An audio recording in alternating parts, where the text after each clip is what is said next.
Okay.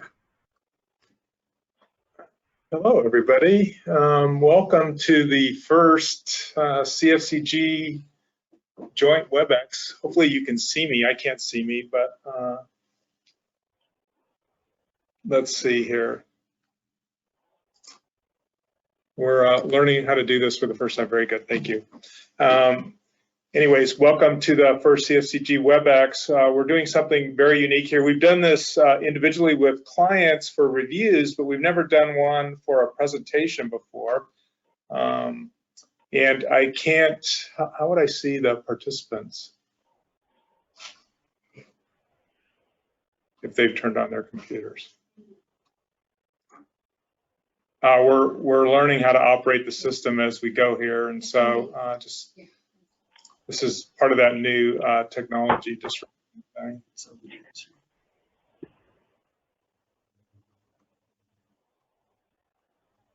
I just wanted to see them all up along the side or around us, like I've seen it done before. Anyways, we'll just keep going in the interest of time. Today, we're going to talk a little bit about the 5 themes that we see going forward that have the potential to disrupt our economy, and think about those themes in terms of how we can position the portfolio going forward. As most of you know that have been with us for some time, we manage money by time horizon, short-term, long-term, mid-term, and today this discussion is going to focus primarily on investments that we would make in the long-term portfolio, which would be equity investments designed for growth over time. Most of you remember that some time ago in the portfolio, as far back as 2010, we added Apple Computer at the time to the portfolio, and that was the beginning of what we saw as the new economy model coming into play. Facebook went public about 7 years ago. We added that into the portfolio probably 3 months after it went public. Netflix, Amazon have all been added in the last 5 years. Google was added about 7 years ago to the portfolio. And then within the last 3 years, we added both Alibaba and Tesla to the portfolio. The idea behind all of those 7 stocks was really what we saw as the new economy model starting to grab hold in the old economy, and really starting this disruption transition trend that's only been accelerated by COVID. So for today, in thinking about the portfolio for the next 10 years, we are again starting to reposition things to think about that. And you know, we're not day traders by any stretch of the imagination. We're more strategic portfolio thinkers about how we think the long-term growth portfolio should be positioned over time.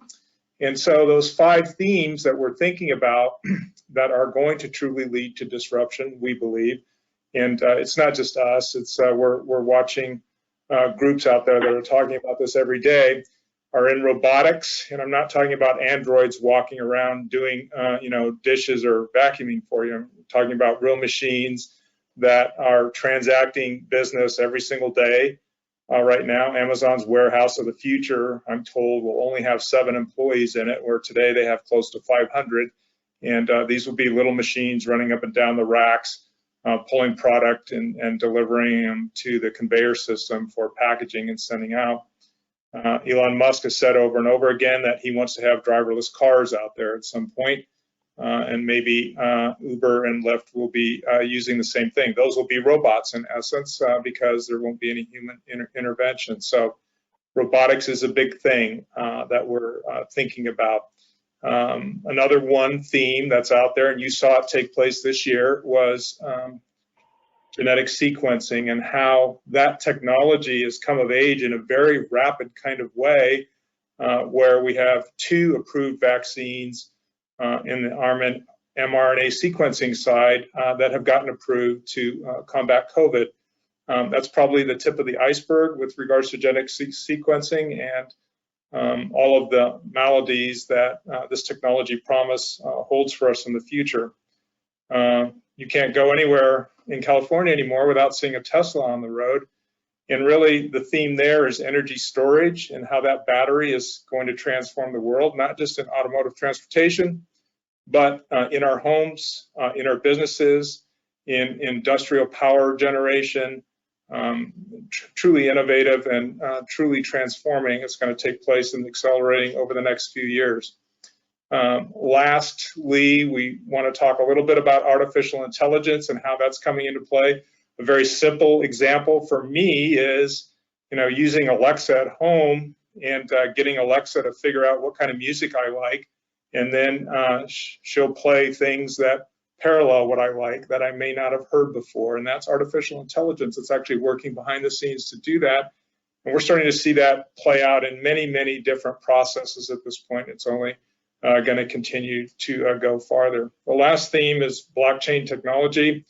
Many of you have heard on the crypto side, cryptocurrencies, and crypto is based off of what's happening on blockchain, but blockchain really is just another form of software that's pretty much impenetrable on the hacking side and the documentation side, and just makes financial transactions much more efficient, much more transparent, and is going to work over time to get the costs out of the system. So those are the 5 themes that we see going forward.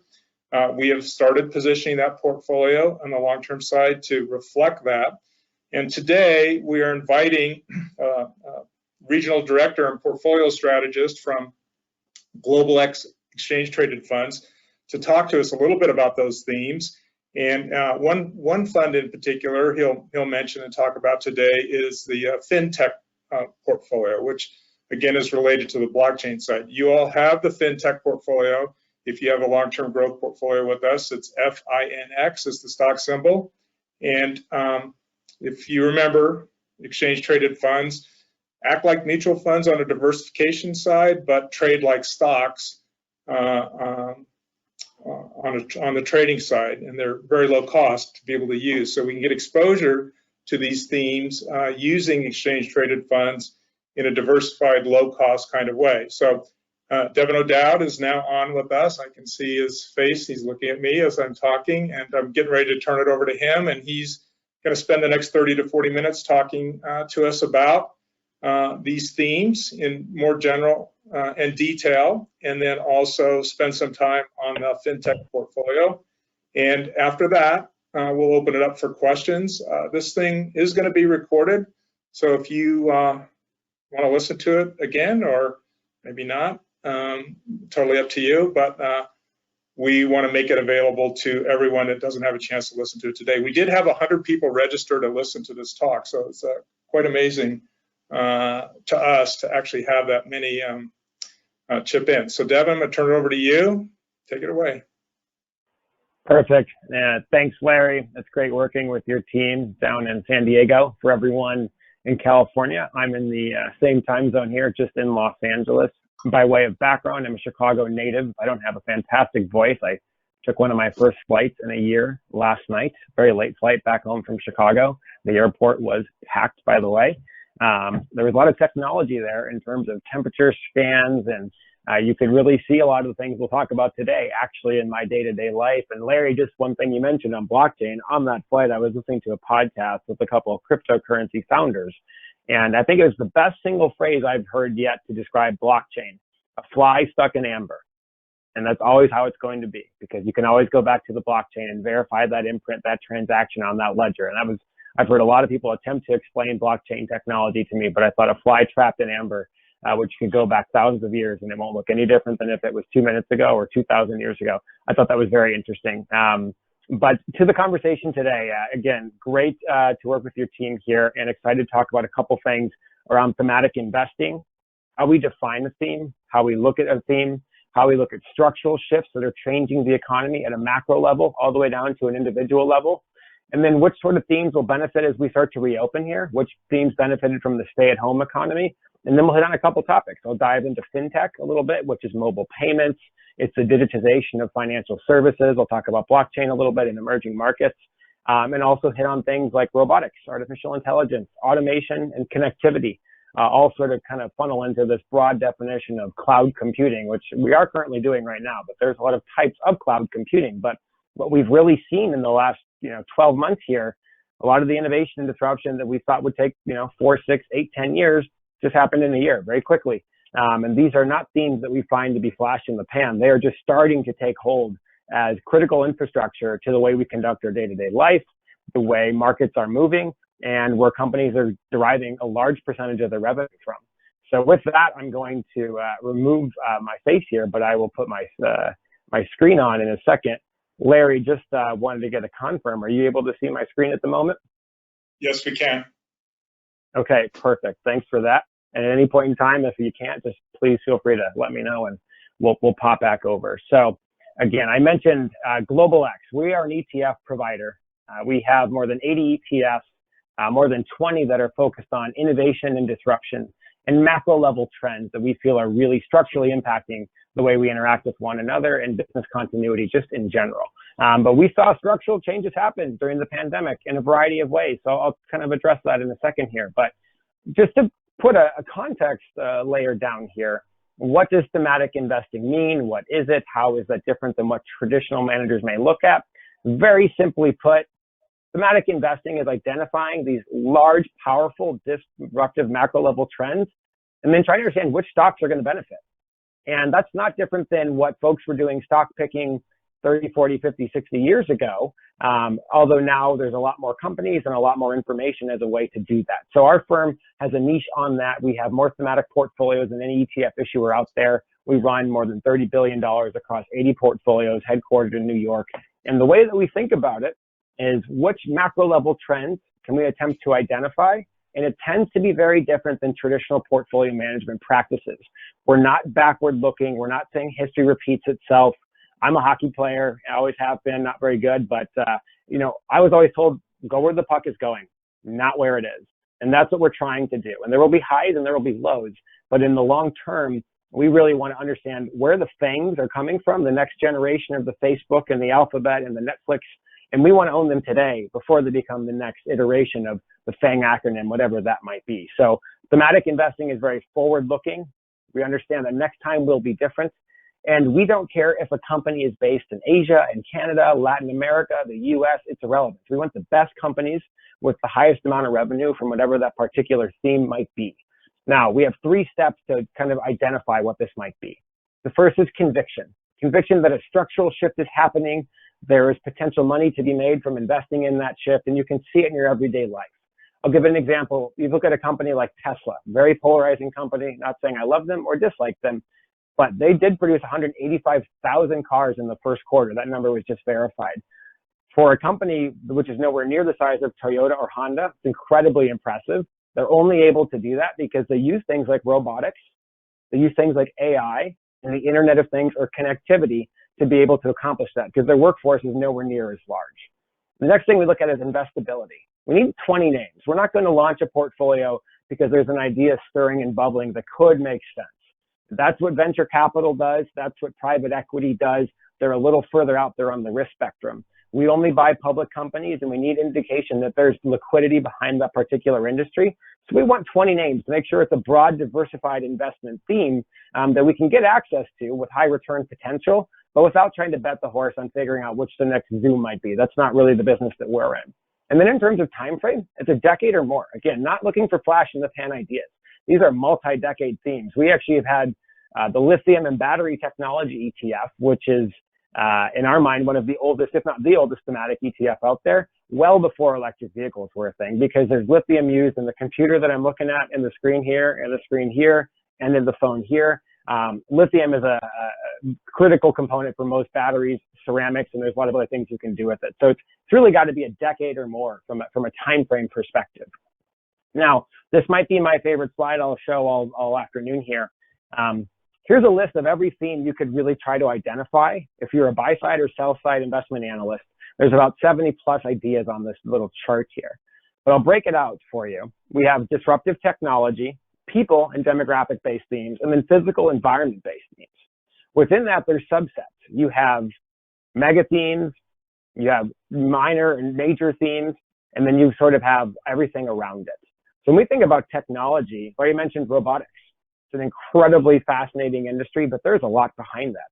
That can involve drones, it can involve 3D printing, it can involve automation. I don't know if anyone saw Boston Dynamics on 60 Minutes 3 weeks ago with robots that were doing backflips, but robotics is a very broad theme. There's fintech, which we'll talk about, which can be things like blockchain, peer-to-peer lending, mobile transactions, cash is last. We'll talk about that a little bit later. And then there's things like big data. And inside of that, you've got cybersecurity, AI, machine learning. These are all very big concepts, but they are all just micro constructs of bigger themes.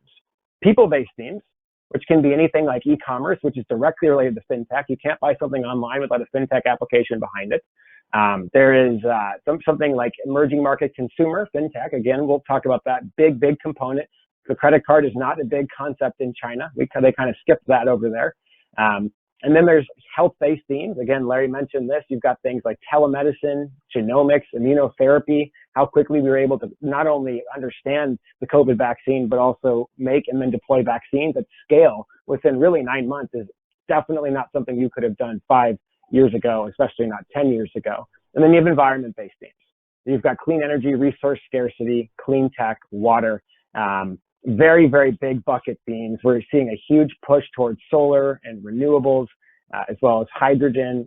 There's a lot of interesting ideas within environmental-based themes. So that's the backdrop. And again, this is looking at information provided by McKinsey, Bain, BCG, the World Economic Forum. So we really take a large macroeconomic approach to how we put capital to work, and then try to understand which themes are going to benefit as these themes take a bigger hold in our lives. And these companies derive more revenue, which is why you'll see advisors and managers use them in a portfolio to really kind of understand where there might be return potential. Now, I'll talk a little bit about COVID because you can't talk about fintech or any of these themes without the last year. Obviously, I do a lot of meetings in person like this, but still not quite there yet, but maybe we're getting there. But when we think about allocating capital, and I mentioned this earlier, we don't want to necessarily buy all the big companies at the highest multiple. We'd like to start down here. Now, certainly there's risk involved in that. So most technology tends to follow an S-curve. The diffusion of innovation theory is what this is generally called, but in English, it's an S-curve. And how quickly things work their way up the S-curve is generally a good way to think about it from an investment perspective. Now, we would love every investment to be an innovation, and you're going to buy here and you're going to ride it all the way up. That may not be the case. But what we saw last year is that S-curve got steeper and that technology adoption accelerated. You had more people doing a certain type of activity than ever before and doing more of it. Looking at something like the silent generation and their utilization of e-commerce is a very good example of that. A lot of folks in my family, older family members, they were not buying things on Amazon and they certainly were not doing it on their cell phone. Now they are, and they're not going to stop doing that. That trend is going to continue. So these companies have a really interesting opportunity to derive a significant amount of revenue. So when we think about investing, the S-curve is really crucial to where we want to be as investors. If you look at something like the S-curve historically, it's very interesting. Again, many things follow an S-curve, but I'll highlight these two dark orange sections here. What you see is that when there is a sort of catastrophic event or a big macroeconomic shock or a political shock or an environmental shock, behavior changes. Look at the refrigerator in the 1930s. It was sort of trending along, and then boom. There was a need for that technology. It enabled you to store your food, and it lowered your cost of living. We will update this chart, and when we do so, you'll see that e-commerce, fintech, cloud computing, work from home, remote work, mobility, Internet of Things. All of these key themes have that S-curve adoption in a pretty big way. Some steeper than others, but certainly more adopted and ingrained into our day-to-day life. So when we think about disruptive growth and the stay-at-home economy environment really was a big boon for a lot of these different types of technologies. Now we're trying to move forward to the reopening and really the new normal and where we're starting to head here. But what you did see is the preferences shifted, and I'll show that on the left side here. Usage of mobile payments was up over 40%, working out at home up 45%, shopping online up more than 50%.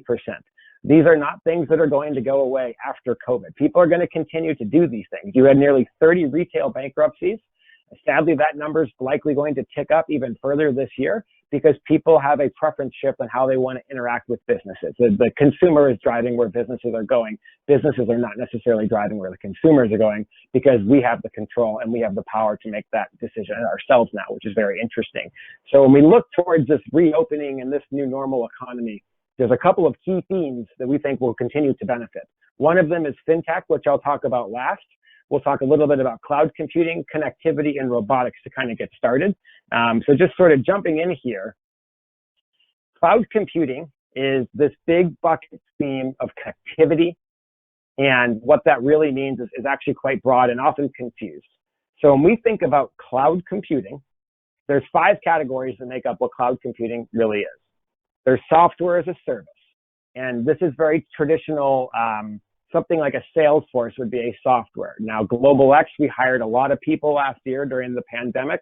That's a different login for every new employee that we have that is now using the Salesforce software to enter in notes and do client management and all sorts of things we do here at the firm. So software as a service is a big component of it. Another big bucket component is something like an infrastructure as a service company. And those are, resources like shared storage and sharing servers. And then there's platform companies. A really interesting company is called Twilio. You may have heard of them. They've been in the news lately. If you get an Uber and it says, hey, Devin, your Uber is here, Twilio is actually that platform company that enables Uber to send that text message directly to me to say, hey, we're leaving. It's $5 if you don't get your tail out here right now. So that's what they do. Data center REITs, that's more of the physical component. You actually saw the infrastructure plan released a couple of weeks ago. We'll see what gets passed, but there are billions of dollars appropriated for data center REITs and network infrastructure and wide broadband and potentially 5G capacity supported by the government, which would be great. If that does go through, we'll have to wait and see. But that's the more physical component of it. It's servers and storage, air-cooled chillers and physical security. And there's edge computing, which are like the hardware chips around it. So cloud computing, a very big, broad theme under the bucket of really what we would call connectivity. And I'll break in a little bit more about why we think that's an interesting sector and really what that means. I used to work for a very large company in Chicago named Morningstar Investment Research. We had an entire floor, I believe it was the 7th floor, dedicated to IT staffing. I haven't worked there in about a decade, but I kind of have a feeling that floor is no longer nearly as big as it was for IT staff, because most companies, Global X included, have the majority of that workforce off staff. They are subcontracted out because cloud computing is a subscription fee business where you have a company that can do most of that work for you, from configuration to administration. It's a great business model to be in. It's very scalable because it tends to be very low in CapEx. And once you're already a customer, it's hard to really get rid of that particular software if your business is built on top of that. So these type of companies have recurring revenue, very sticky relationship, high margin expansion, and very strong multiples and really deep moats. Contrast that with 10, 15 years ago. People switched IT companies all the time because they didn't work. It just wasn't a very scalable business. So that has really changed quite a bit. Now, what we saw last year during COVID is a massive spike in data usage as well as storage.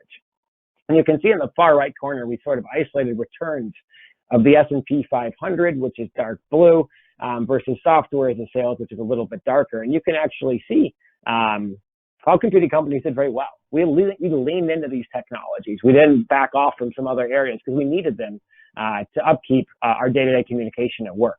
So you saw massive upstream traffic growth.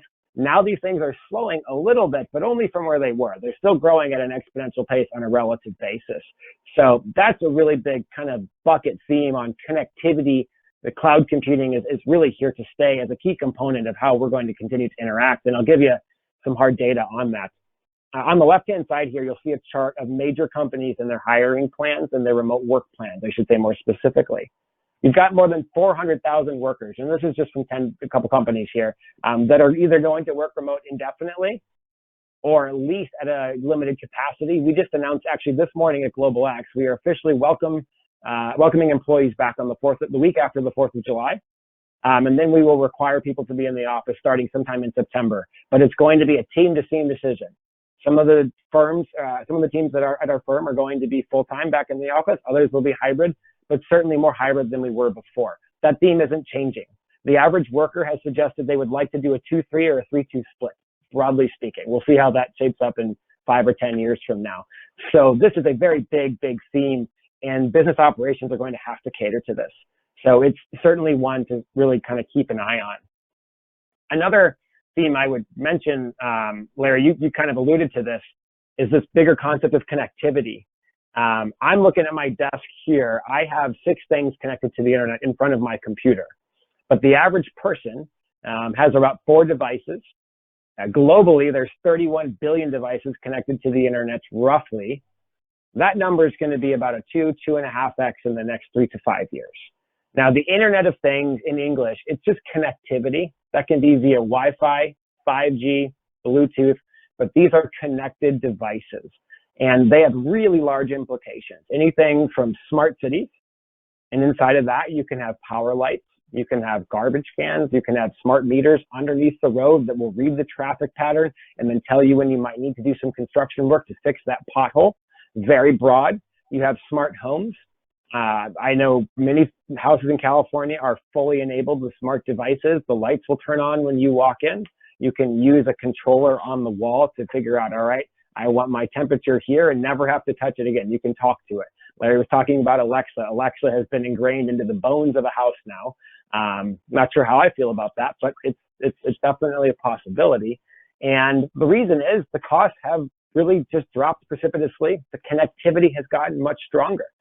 So this connected network infrastructure is a very big theme for data storage, for servers, and it has large implications for anything from autos to smart cities. A little more specific to the pricing. On the left-hand side, very fun slide here. You look at a dime and you look at a chip. I should actually have 2 of these on my desk, but we all know the size of a dime. These chips now are about a quarter of the size, maybe an eighth of the size of your pinky nail.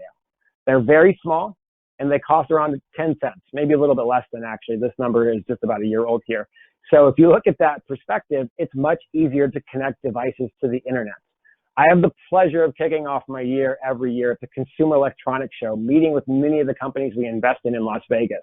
I actually went last year, fairly certain when I came back with a 103 fever, that was COVID-19. I was negative for the flu at the doctor, but that again was early January. So to be determined if that really was or was not COVID-19. But every single chip manufacturer is there, and they're talking about their capabilities. So when you think about these chips, they're used in robots. They are used in Tesla factories to understand how robots can talk together in a cooperative environment. Robots used to just be stuck in a corner to do their own thing, pick in place. It's not the case anymore. You see a much bigger implication on what they can really do. You have medical robotics, which can autonomously monitor patients and work through hospitals. I'll talk about robotics a little more in a second here. You have drones, wearables, smart thermometers, contact tracing wearables. Again, really a big bucket theme here with connectivity. And getting a little more specific to COVID, Larry, you saw really big adoption for a pretty specific reason. Wearables can help detect COVID, and they've proven that actually. Fitbit sent out to many owners a beta test if they wanted to opt into the technology to collect their data. And it was found that about 2 days early, you could actually detect COVID based on your heart rate variability, your O2, and your respiration rate if you wore the Fitbit 24/7.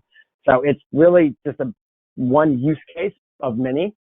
Sensors can also help with enforcement. Again, at the airport yesterday, there's sensors everywhere. Our office at Global X is now facial recognition only. That's how we get into our building in Manhattan.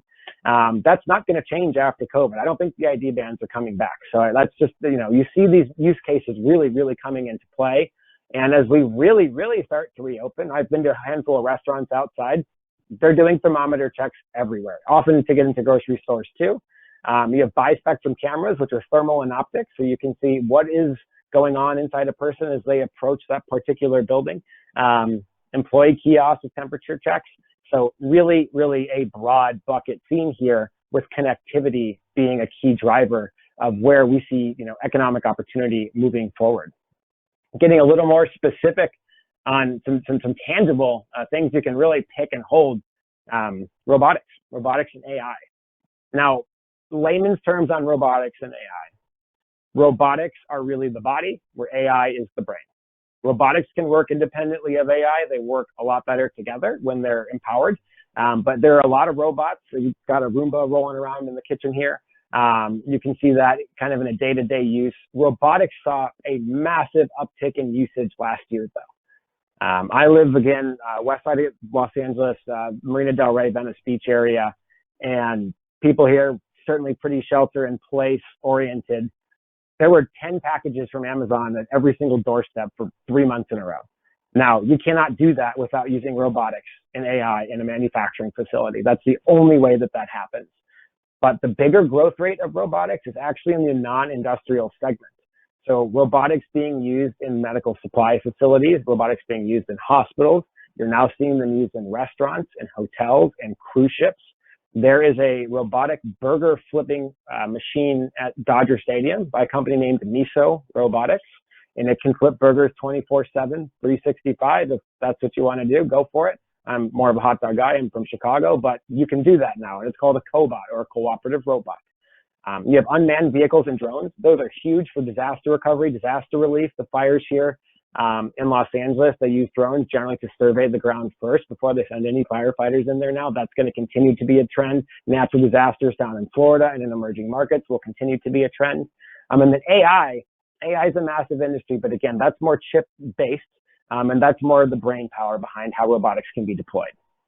Now, as we think about robotics today, it's still very, very, very early in terms of their use case.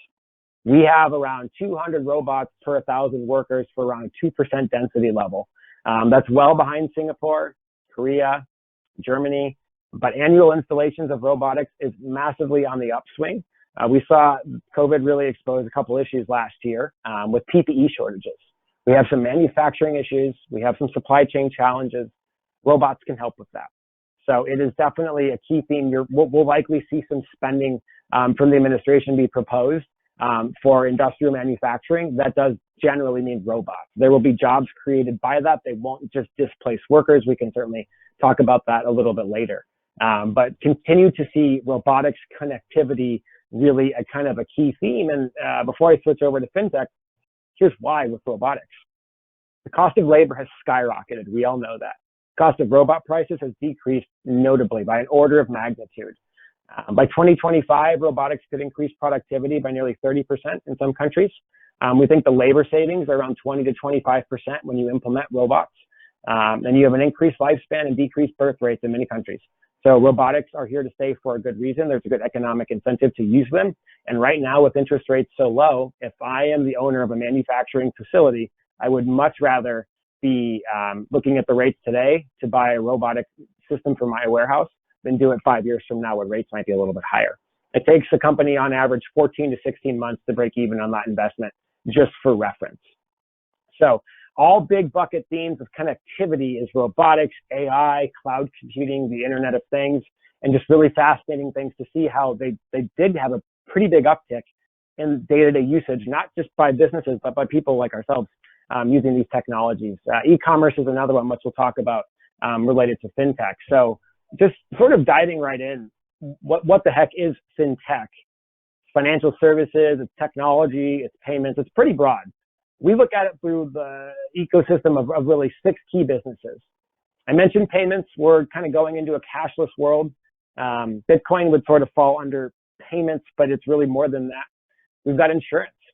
You can now collect data on different populations and health and say, all right, based on this data, what should the insurance rate be? So fintech can be used in insurance, deposits and lending. You've got peer-to-peer payments. I have a number of friends who are entrepreneurs, and they have used peer-to-peer to grow their initial capital, or they've used crowdfunding to do that. That can be like a virtual exchange. You've seen some GoFundMe campaigns start some pretty impressive businesses.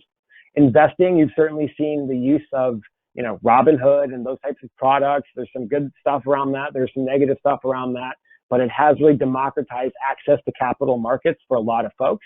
I think the payments is the most exciting, and the crowdfunding. If I'm an entrepreneur in emerging market Nairobi and I have a new fintech company designed to give capital to someone who's got a new solar product, that's fantastic, because a bank's not going to loan to that farmer or that entrepreneur, but a fintech company might. So I actually look at fintech as like an incredible way to implement capitalism at a scale that allows entrepreneurs to give access to capital. That's something I'm a huge fan of, a big proponent of. And then the last component is business services. You've got Morgan Stanley, Bank of America, UBS. They are buying fintech companies outright because they realize their back office with all of those folks, it's a bit redundant if you have a fintech that can really do that. So fintech is very, very broad. I think it often gets confused with a super concentrated sector, and that's really not the case. It's a really big idea, and it impacts a lot of people in a lot of ways. Here's kind of a way to think about it, though. It reduces costs, it manages risks, it improves your process. Disruptive business, again, crowdfunding, app investing. Tax time is coming up. I don't know if anyone here has used TurboTax. I have. Not a fan of Intuit. I think it's a terrible, clunky system. But it has made taxation season a little bit better for a lot of folks. And then you've got existing businesses, risk analytics, software, enterprise software, trading, rebalancing. Software has really come a long way, especially in our industry that Larry and I work in. I used to work at Morningstar on the software and technology side, where you can make trades across multiple portfolios and do research on tons of stocks. And there's kind of this in-between area, blockchain, crypto, online banking, automated investing, where the software is going to make that more scalable and a little bit easier. So it is really interesting because historically technology was really not focused in this industry, but it's starting to really become a big component of entrepreneurship. It's focused specifically on fintech, and the rise of mobile transactions and mobile apps has really changed the game there. What you've seen, and just kind of a couple of facts here, about 50% of consumers would rather bank on their smartphone today. Brick and mortar banks, I can take a picture of a check on my phone and upload that into my statement and use that money the next day. Probably going to do that over waiting in line at the bank down the street. Don't see that really changing, even when things fully reopen. A lot of big banks have terrible software tech stacks, like high margins of error, high wait lines on the phone. The tech stack is just very loosely integrated. So fintech has really alleviated a lot of that pain, that back office staff. And you can collect data on how people are spending their capital and what they're using it for. So if I'm a business service provider, I'd rather build a business based on an idea that clearly has data behind it than try to figure that out on the fly. And it's very scalable. It's something that will actually lower the cost of a company on that CapEx for years moving forward. So why not do that today? So that's just kind of some of these, digitalized bank issues that have really been alleviated. Kind of a good summary slide on how you think about it. Anytime, anywhere. I was skiing a couple months ago, and I had a credit card fall out of my phone. I used Apple Pay the rest of the weekend. Then I canceled my credit card. That was the first time I've actually had to use it, though I've had it for a long time. It was a really great customer experience. It was really easy to do. There's predictive analytics, as I mentioned, so you can kind of like let retailers get a deeper dive on what you might like to see. They'll send you product recommendations. Some of this is a little big brothery for me, but it's here to stay, so we're just going to have to get used to it.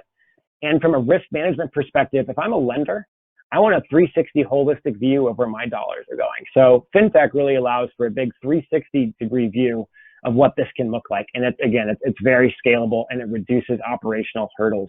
I'm actually going to switch a couple of slides over here to something we just produced actually the other day.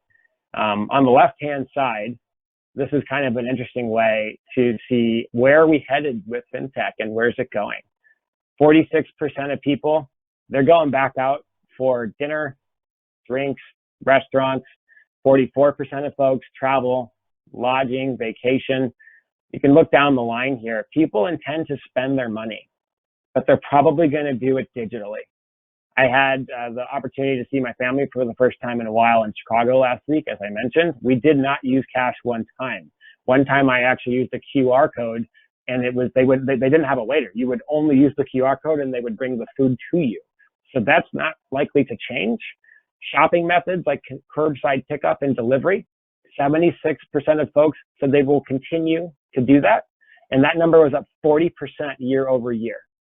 Retailers and websites, people will continue to do that, and they're going to continue to do it digitally.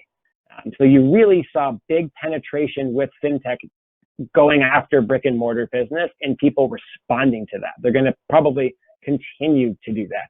Here's sort of an interesting way to think about it. The chart on the left-hand side here is relative to pre-pandemic levels, the share of cashless businesses more than doubled in the US, Canada, the UK, and Australia. And if you look at the US here, and you look at some of the other countries actually had a bigger adoption rate, you had this big initial surge. I'm not using cash, not using cash. Leveled out a little bit, but it's still up significantly relative to where it was. So it's just a big bucket theme. I'm sure many of you have heard of the company Square. 45% of their sellers were accepting online payments by the end of February. That's a 30% growth rate year over year. 30% growth rate is a big growth rate in 12 months. So if you go to Starbucks website, actually they list 9 ways you can buy a cup of coffee. Cash is last. So cash probably not king for much longer moving forward. This is a little bit about the QR code. I'm sure you've all seen this now. But just a couple months ago, CVS now has integrated PayPal and the Venmo QR code as its point of sale transaction experience. 43% increase in contactless payments just since the beginning of the year. And 35% of consumers generally said they preferred to pay like that. So it's a very big bucket theme if you really think about it. What also happens to come up quite a bit is really how many users do these companies have? And here's some pretty staggering figures. So Square, look at around 30 million, 35. You've got PayPal, which is around 45, maybe 52. It's a massive market. There's 90 million folks who are using mobile payments. And I would posit to bet that many of those folks are not actually using cash at all. Some might be. I always keep 20 bucks in my pocket. But generally speaking, I think this is something you're going to see continue for hygienic reasons, security reasons, for data reasons. You can categorize your spending and you can see where the dollars are going. Cash, you just don't really know unless you keep an old ledger. So it's much harder to do that. So if you think about it, it's early days. And from our perspective, it's an opportunity to really invest in something very early. And then again, beyond mobile payments, you have buy now, pay later. You've probably all seen this when you're checking out on Amazon. You can pay for something in tranches of 4. It's called BNPL. That's taking a huge market share. If you look at the dark blue number here, this is the projection that people will pay with mobile wallets. It's already surpassed credit cards. Credit cards are on the decline. Buy now, pay later is on the incline. So you're going to continue to see this. And another area, of course, is going to be this discussion around cryptocurrencies and blockchain. I'm sure there'll be some questions, so I might save it for that. But just a couple of fast facts here. PayPal users are responsible for buying 70% of Bitcoin's new supply, which is a pretty staggering number when you really think about it. And that's not likely to change. The amount of revenue that these companies are generating from new business lines like buy now, pay later, like cryptocurrency. For fintech companies, the grass is very green. They have a legacy business they've disrupted, and now have all these other ways to put capital to work and to grow their companies as well. Square launched Bitcoin trading in the Cash App back in 2018. The revenue generated since then has been $3.5 billion. Q3 of 2020 last year is $1.5 billion. There's a massive, massive windfall there. So when you think about it, that's a revenue line that didn't even exist 2 years ago. So it's really, really interesting to see how quickly this is starting to grow. And the other way it's starting to grow is in emerging markets. A couple of facts that are interesting to think about is in China. China has 3 times more internet users than we do, around 4 times more mobile phone users, and they spend around 7 times more money through mobile transactions. And so, smartphone usage has really skyrocketed in China much more quickly than it has here in the US, because they kind of went from 0 to hero very quickly. So the adoption rates for those global payments is really leapfrog credit cards. They spent around $15 trillion on mobile payments in 2017. That was obviously a couple of years back. A couple of years prior to that, it was $377 billion. So $377 billion to $15 trillion in 5 years. So if you think about emerging markets, digital wallets, buy now, pay later, still very early days for fintech companies. So it's a lot of fun to sort of talk about these themes and where they stand on that curve. Fintech is a very, very broad, big bucket theme, and one that's a ton of fun to chat about. So Larry, I know I just went through about 917 things, but with that, I'll pause and see if there's a couple questions.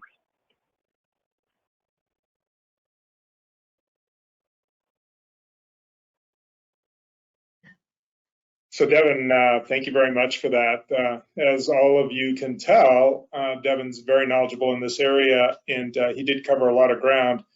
When I think about some of these themes that are happening, it is enough to make my head spin. And how you keep on top of it all and see all the change that's coming is very hard for one person to even track it all. As a matter of fact, some well-known portfolio managers out there are talking about this disruption phase that's happening. There is a prediction that of the companies in the S&P 500, the largest 500 companies that we have today, 15 years from now, fully half of them potentially will be gone because they're not adapting to these change models that are happening so rapidly underneath us. When I say they're gone, it's just that they'll be replaced by other companies that will be larger in market capitalization from the adoption of these new technologies. So with that, we are going to open it up for questions. I think the way to do that is you have to type it into the chat box. And so we're new to this, so Bhavna is going to help me out here.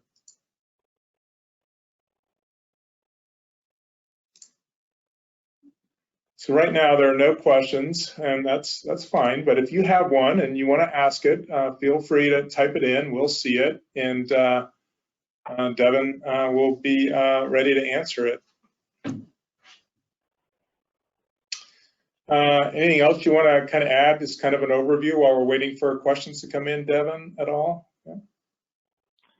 Yeah, I would say it's, I'm really passionate about this, and I'm sort of fortunate to be somewhat of an older millennial and have seen this from a user of these technologies and an investor in these technologies. And there's certainly some volatility there, and it's great to work with an advisor to help understand how to implement this into a portfolio, because I see a lot of folks, they really try to bet the house and say, all right, what's the next Zoom going to be? And I live and breathe this stuff, and I don't think I could tell you that. So I think it's really useful to work with an advisor to help implement it as kind of an innovation sleeve in your portfolio.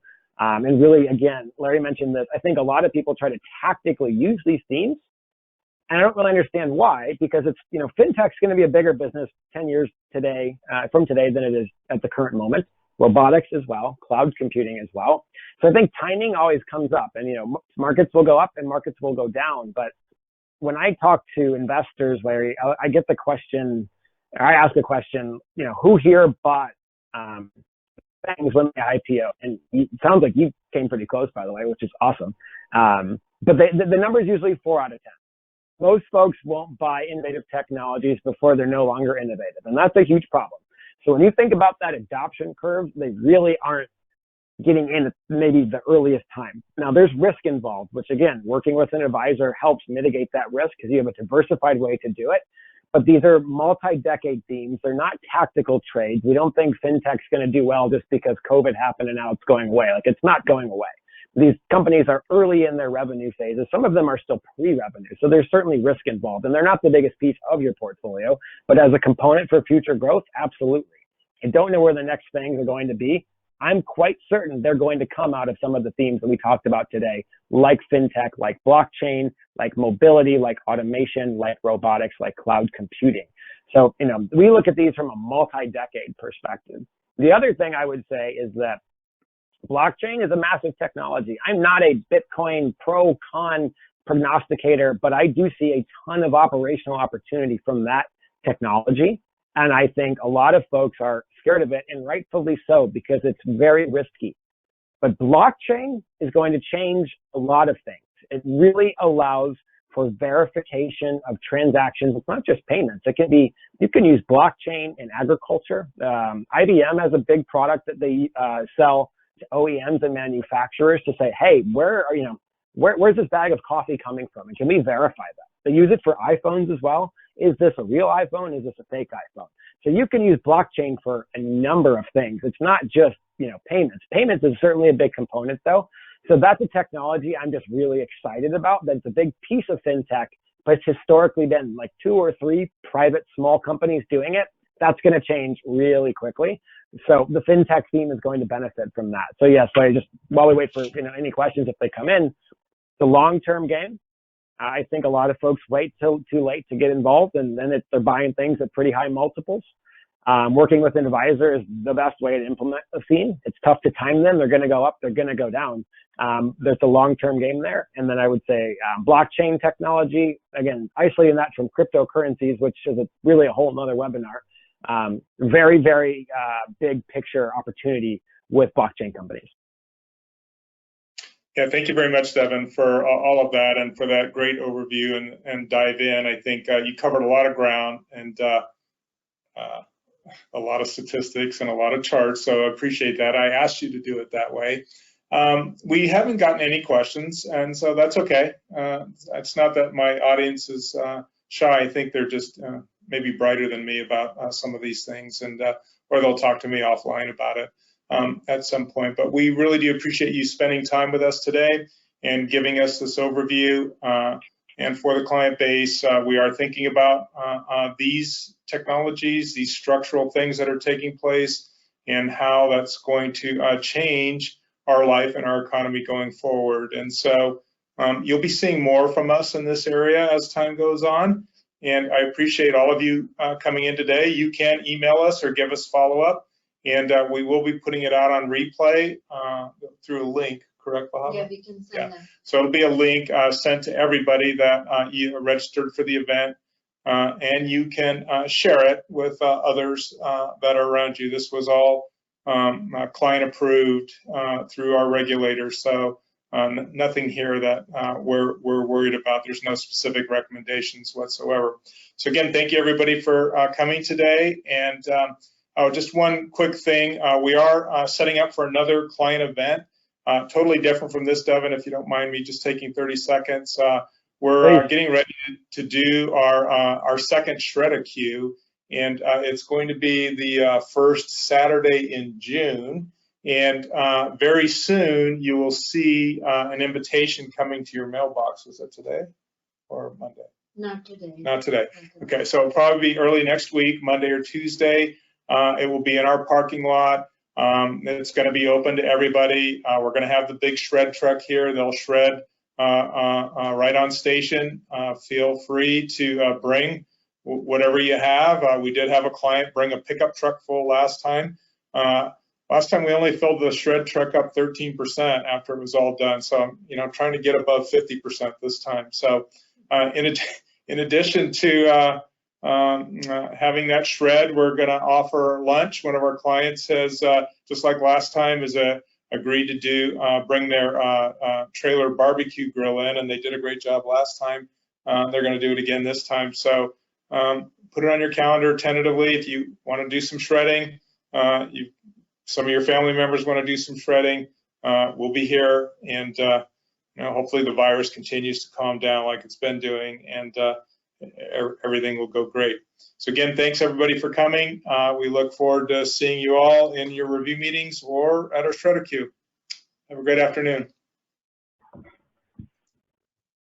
Thanks, Larry. Great to be a part. Appreciate your time. Let me know if I can help in any way. Yeah, thanks, Devin. I didn't realize you're still there, but appreciate you staying. Yeah. Have a great weekend. Thanks again.